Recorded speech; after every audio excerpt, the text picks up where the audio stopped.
Alhamdulillah Rabbil Alamin. Wassalatu wassalamu ala Rasulillah wa ala alihi wa ashabihi ajmain. Bapak dan Ibu melanjutkan kajian kita pada pertemuan yang lalu.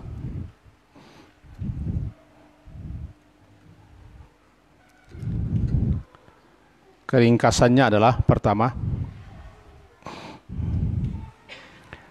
ketika telah selesai melaksanakan salat jenazah, kita disunnahkan sesegera mungkin mengangkat jenazah itu menuju ke tempat di mana jasadnya dikuburkan. Satu kesimpulannya. Yang kedua, kita dilarang memikul jenazah seperti orang-orang mengusung dan memikul jenazah mereka menuju pekuburan, di mana mereka mengusung jenazah itu berjalan perlahan-lahan. Kalau bahasa awaknya mati atiak, seperti mau menangkap sesuatu lah. Disebutkan bahwa daripada Abdul Aziz, riwayat Abdul Razak dan Ibnu Abi Syaibah, la tadubbu dabibal yahudi wan nasara, kalian itu janganlah berjalan lambat-lambat dalam mengusung jenazah sebagaimana yang dilakukan oleh al-Yahudi wan Nasara, orang-orang Yahudi dan Nasara. Berarti kita dipercepat mengusung jenazah itu. Dalam hadis lain disebutkan, hadis ini dari Bukhari, Muslim, Abu Daud dan Tirmizi, asri'u bil janazah, percepatlah oleh kalian dalam mengusung jenazah. Fa in taku salihatan fa khairun tuqaddimunaha ilaih, jika yang mati itu orang saleh, maka berarti kalian mempercepatnya menuju tempat kebaikan. Wa in yaku siwa dzalik, tetapi jika yang mati itu tidak orang saleh, berarti fasyarrun tad'unahu an riqabikum, berarti keburukan, kejelekan lebih cepat kalian lepaskan daripada pundak-pundak kalian. Kemudian sewaktu jenazah itu telah dipikul atau telah diusung, idza wudi'atil jinazatu wahtamalaha ar-rijalu ala a'naqihim, apabila jenazah itu telah diusung dan dipikul oleh orang-orang di atas pundak mereka, fa in kanat salihatan, jika jenazah itu ketika hidup adalah dia itu saleh, orang yang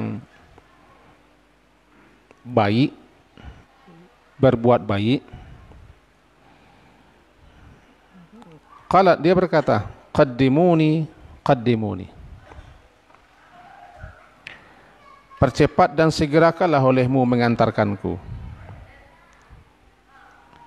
Wa in kanat ghairu salih, jika yang mati, yang meninggal itu jenazahnya ketika hidup dulu tidak saleh, dia berkata, ya wailaha, wahai celaka, aina yadhhabuna biha, atau aina tadhhabun, kemana hendak dibawa?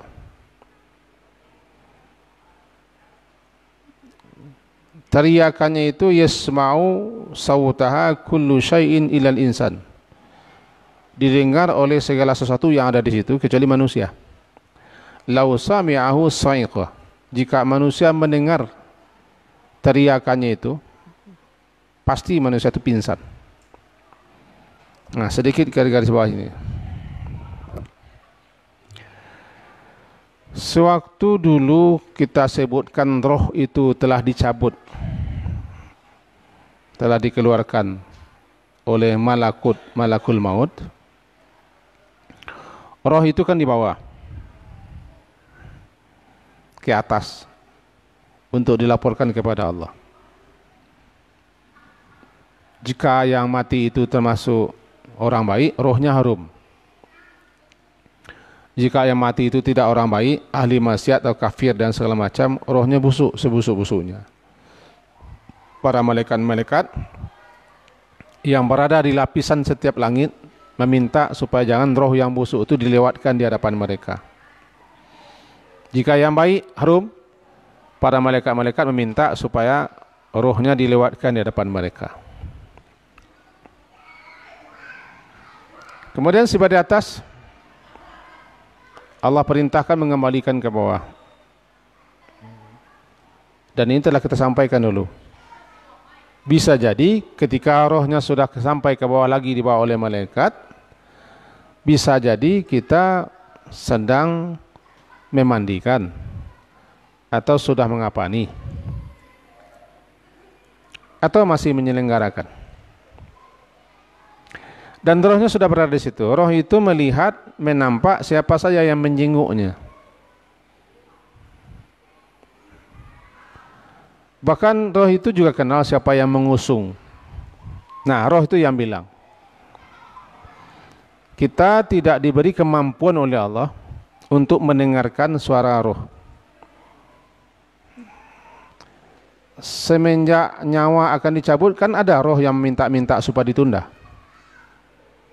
Laula akhartani ila ajalin qarib. Itu kan minta ditunda.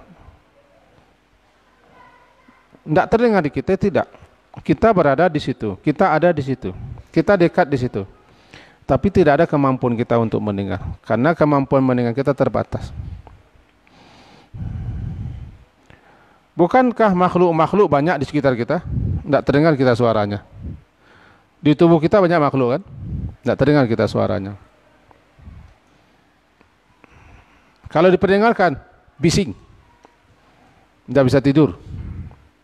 Ini salah satu nikmat dan karunia Allah kepada kita. Tidak semua suara kita diberi kemampuan untuk mendengar. Termasuk suara jin-jin yang ada di sekitar kita. Suara malaikat-malaikat. Suara makhluk-makhluk lain. Di tangan kita nih banyak virus, banyak kuman, banyak bakteri. Mereka bersuara. Tidak terdengar kan?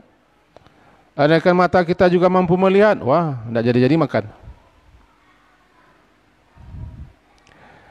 Termasuk ruh. Ketika malaikat datang, ada roh yang tidak siap dan ada roh yang masih merasa bekalnya masih tertinggal, dia minta tunda. Bicara dia. Tidak terdengar di kita. Tidak terdengar. Ketika roh baru saja disebut, irji'uni. Roh itu bilang dalam surah Al-Mu'minun, irji'uni. Kembalikanlah aku hidup lagi. La'ali a'malu sholihah, supaya aku bisa beramal saleh.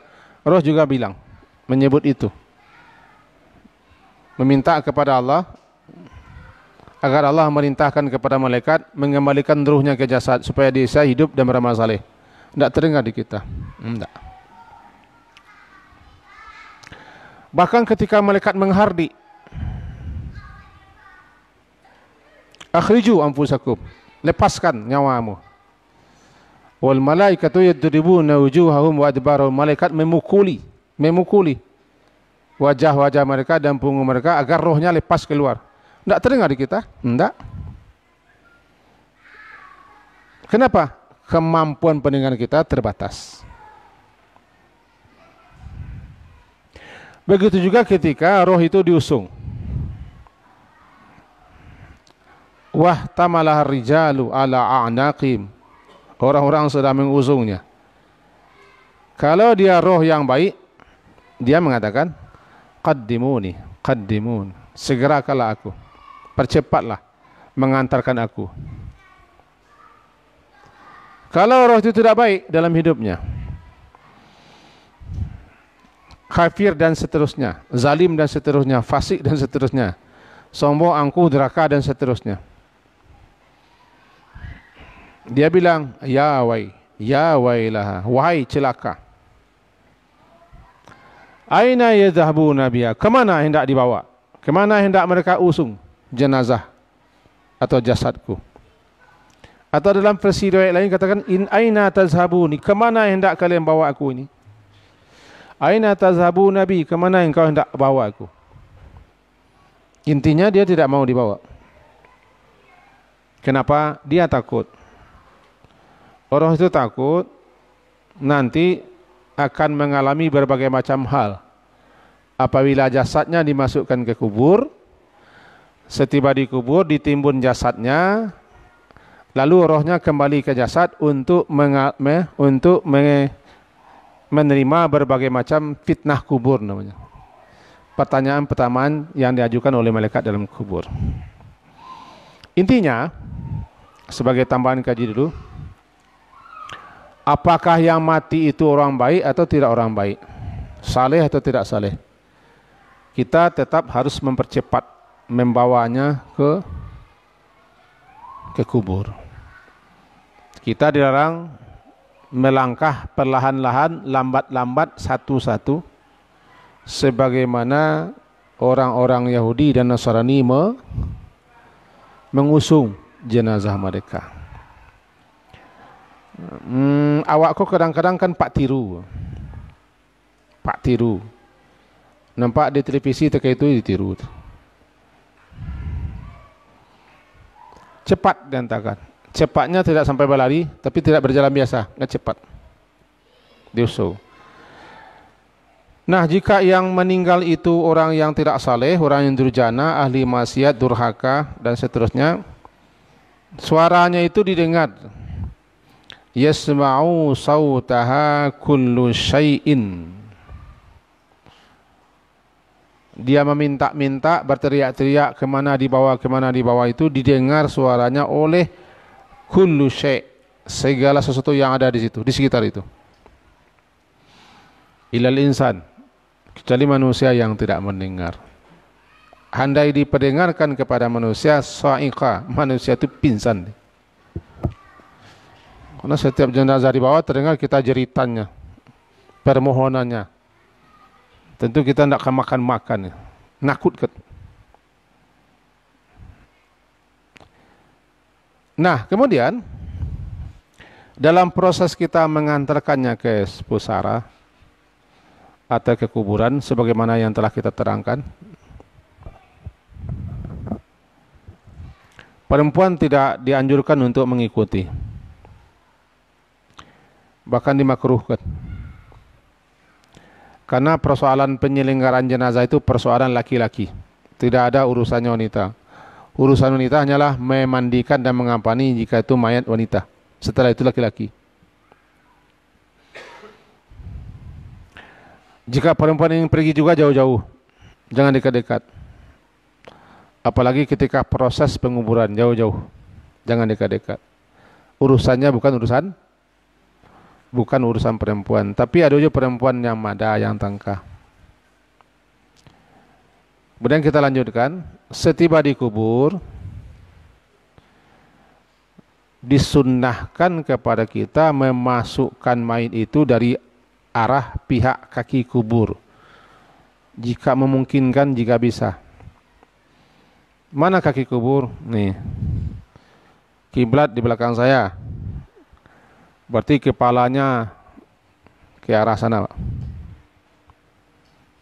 Arah kiri saya, rusuknya kan arah kaki kiblat itu. Maka kakinya arah pihak kaki kubur itu di sebelah kanan saya. Anda memasukkan mayit itu dari arah kaki. Disunnahkan seperti itu. Kalau mungkin dan bisa. Tapi kalau tidak memungkinkan, susah atau ada kendala, terserah dari mana saja bisa. Yang kedua, jika mayat itu perempuan, disukai kita untuk menutupnya dengan kain ketika memasukkan jenazah ke dalam kubur, untuk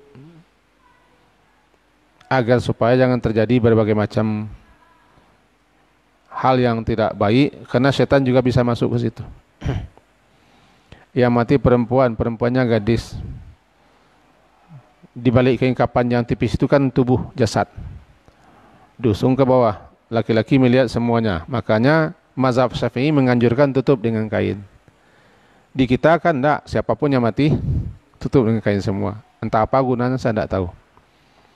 Itu hanya dianjurkan untuk kaum perempuan. Setelah itu dimasukkan ke lahat, yang lebih utama kan lahat dibanding dengan lubang di tengah. Lubang di tengah itu namanya syak. Syak lubang di tengah, lubang di pinggir lahat. Lahat itu lebih utama daripada syak. Tapi kalau tidak memungkinkan lahat karena tanah gembur atau segala macam, boleh lubang di tengah. Bahkan boleh juga pakai peti. Masuk ke lahat, ini dah kemarin kita judulkan bahwa ketika ya biasanya di kita di kampung-kampung yang turun ke bawah itu kan orang bujang-bujang. Kadang lupanya itu. Maka kita ingatkan kepadanya untuk membaca Bismillah wa ala millati Rasulullah. Kita kanangkannya. Ketikanya masukkan jenazah itu ke lahat, kanan kayaknya. Bacalah Bismillah wa ala millati Rasulillah atau Bismillah wa ala sunnati Rasulillah. Apa maksudnya? Dengan nama Allah. Dengan nama Allah, apa yang kami lakukan ini, apa yang kami kerjakan ini sesuai dengan millah, ajaran Rasulullah. Sesuai dengan petunjuk agama yang dibawa Rasulullah. Atau Bismillah wa ala sunnati. Dengan nama Allah, kami memasukkan jenazah ini sesuai dengan sunnah Rasulullah. Itu baca. Diingatkan, dan tua-tua perlu menganan. Kalau tidak, mereka tidak terkena. Boleh, mana yang dipilih? Boleh Bismillah wa ala millati. Boleh Bismillah wa ala sunnati. Sebaiknya ketika berada di kubur itu jangan banyak betul suara.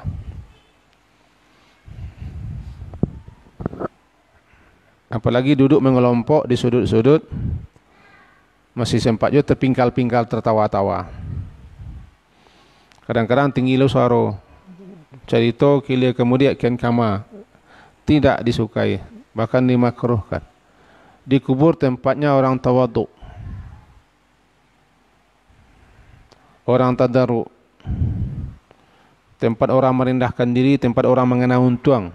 Kama wasudahku, sebentar lewat kemati itu. Kalau sahabat-sahabat duduk di kubur itu, sebagaimana disebutkan dalam beberapa riwayat, mereka bagaikan ada burung di atas kepala mereka. Artinya, karena ada burung di atas kepala, mereka menekur saja. Tidak mau burung itu terbang. Itu isyarat mereka tidak banyak ngomong, mereka hanya menekur. Tafakur. Itulah kubur. Apalagi kebiasaan orang-orang itu pergi ke kubur bersifat lokak.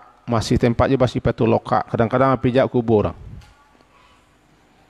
Hati-hati jangan duduk di kubur dan meletakkan sepatu di kubur atau menginjak kubur ketika menguburkan. Gini Pak. Sebenarnya untuk memasukkan mayat ke kubur itu tidak berapa orang. Petugas saja, tidak perlu tonton. Kalau menonton itu dapat menimbulkan kita menginjak-injak kuburannya lain. Bahkan duduk, ada kubur menyebelah, kurangi orang. Tapi ini susah. Orang nak boleh tagah. Orang ko cuma balahi lawi, Pak. Tahu cuma balahi ya? Saya tengok di balah, batahui bila. Saya tengok tagahnya tak, bahan menagah. Tapi malah di kanan. Ketika menguburkan mayat itu hati-hati, kubur banyak di situ. Duduk-duduk, letakkan sepatu berkilik lo di kubur. Ke kubur tu campaklah sombong-sombong ah. Nan pongah-pongah, nan congkak-congkak, hilang nak di kubur. Oh, awak akan berakhir di situ semua, habis Pak semua. Habis tu. Nah, ketika sudah masuk lahat ke mayat ke jasad jenazah ke lahat, dimiringkan ke arah kiblat, rusuk kanan di bawah, disukai membuka kain ikatan, kecuali yang di atas di bawah. Kecuali ikatan yang mengikat bagian kepala dan bagian kaki supaya yang terbuka, disunahkan kita melepaskan pakaian. Lalu tutup lahat. Menutup lahat itu kalau zaman Nabi dengan batu bata. Alasannya kalau papan cepat terbakar dan panas, karena kubur itu ada yang panas. Ada yang panas kubur, bisa terbakar. Setelah masuk dengan bismillah wa ala sunnati Rasulullah, bismillah wa ala millati sunnati Rasulullah atau millati Rasulullah, masuk ke dalam, dikubur, ditimbun. Ketika penimbunan itu roh sudah masuk ke dalam. Itu dia. Ketika kita mulai menimbun, rohnya sudah masuk ke sela-sela. Kapan masuk ke dalam jasad? Tuh. Baca caranya tuh. Kalau caranya tidak tanya wah. Sebab ketika malaikat berada di samping kita, waktunya mencabut atau melakukan roh orang mati, tidak nampak lagi kita malaikat, tidak nampak roh keluar kan? Kita muruk di kaki, rohnya keluar kan? Tidak nampak roh keluar. Bagaimana keluarnya? Ya kalau keluar saja kita tidak nampak, tidak tahu, tentu masuk juga tidak tahu kita. Untuk apa gunanya roh masuk kembali ke jasad? Untuk menghadiri proses namanya proses fitnah kubur. Apa fitnah kubur? Pertanyaan yang diajukan oleh malaikat kepada si mayit. 3 pertanyaan inti. Man rabbuka? Siapa Tuhanmu? Wa ma dinuka?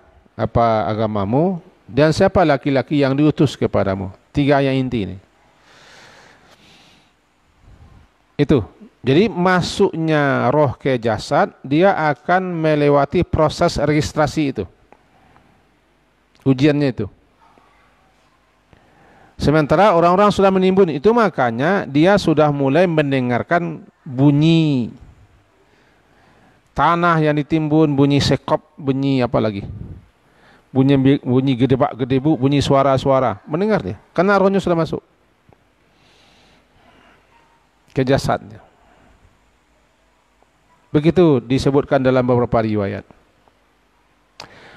Selesai timbun semua, selesai, maka disunnahkan pula bagi orang yang duduk di tepi kubur atau di pinggir kubur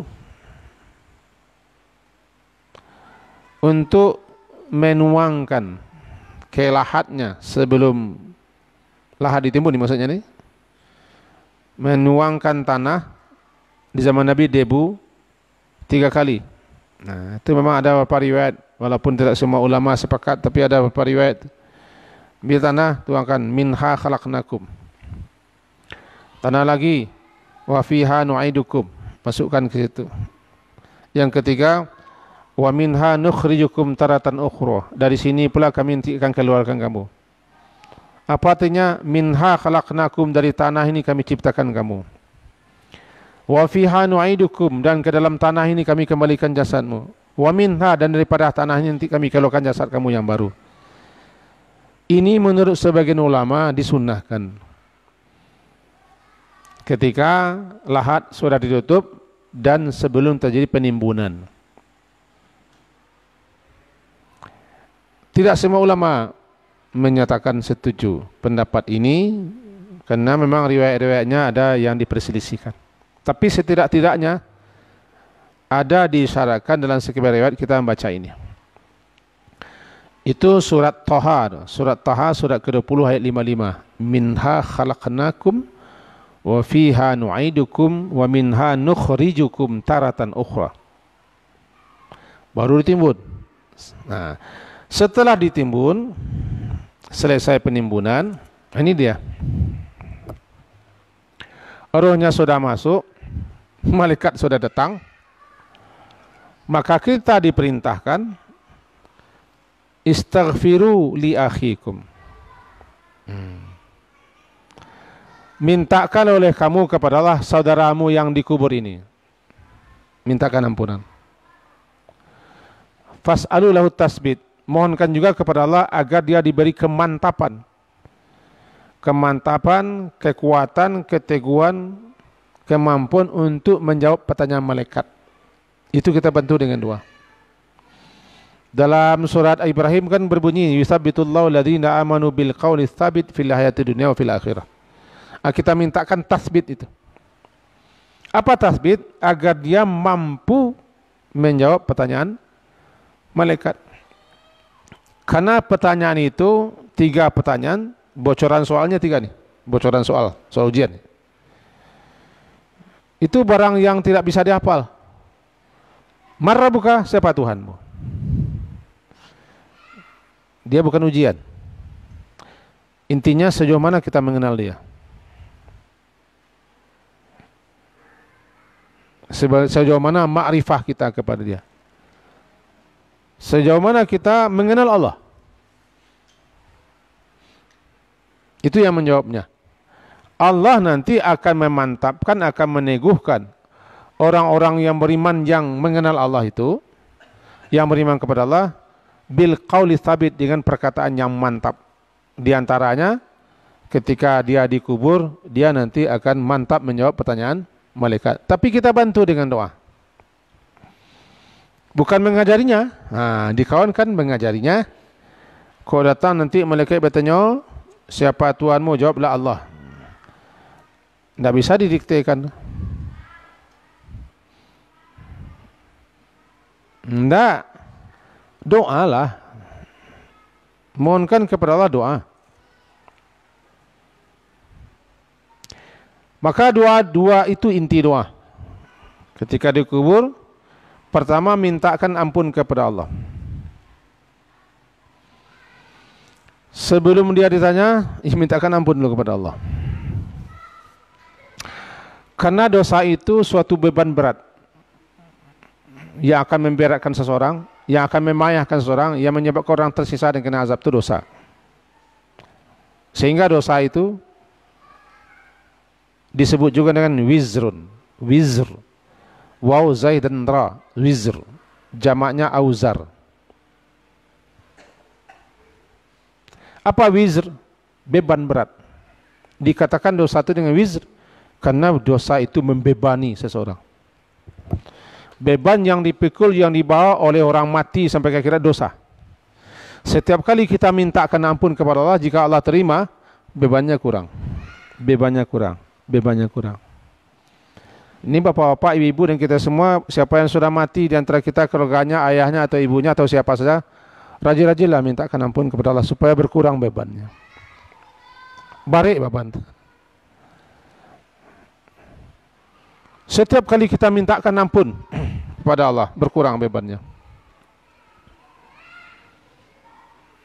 Salat jenazah kan minta ampun. Allah maafilahu.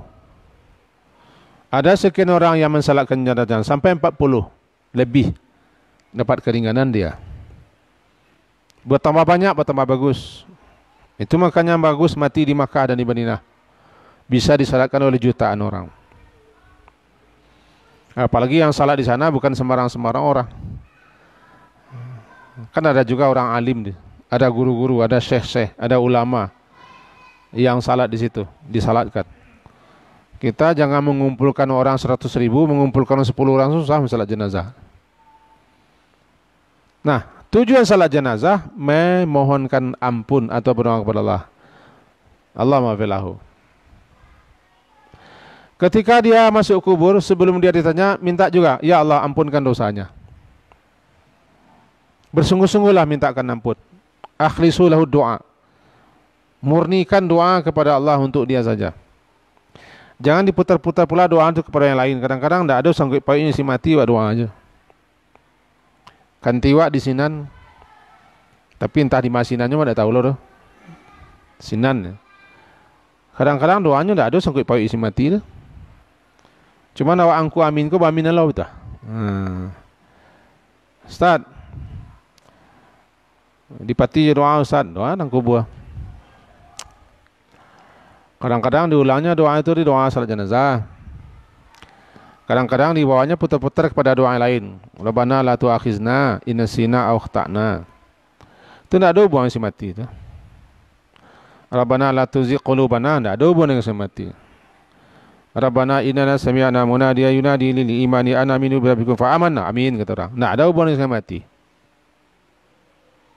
Tidak ada. Baca pula doa, Rabbana hab lana min azwajina, ya Allah, anugerahi kami istri. Orang mati tidak beristri. Cuma kadang-kadang kita kan orang di bahasa Arab doa tu amin saya. Kalau ada apa-apa tukang doa kubur kini bukan doa untuk jenazah salah doa tu. Rasulullah perintahkan mintakan ampun kepada untuknya. Doa bukan dilarang berdoa, disuruh. Tapi doanya pelo Allah aja menyimpang ke kabari. Aja menyimpang kemang. Kata Rasulullah, istaghfiru, mintakan kepada Allah ampunan, dia berdosa.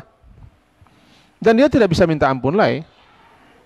Orang mati tidak bisa minta ampun, lainnya lah mengharapkan agar kita memintakan menolong kepada Allah, menolongnya agar kita berdoa kepada Allah agar diampuni.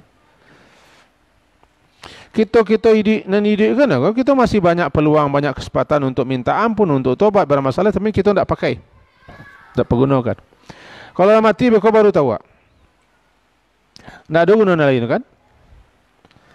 Panggalan mati dah habis. Hanya doa yang tinggal dari orang hidup. Atau kalau ada anak yang saleh yang tinggal. Atau kalau ada nanti sedekah jariah. Karena ada 10 hal yang terus menerus mengalir kepada orang yang sudah mati itu. Salah satunya doa orang hidup. Kata Rasulullah, istaghfiru li akhikum.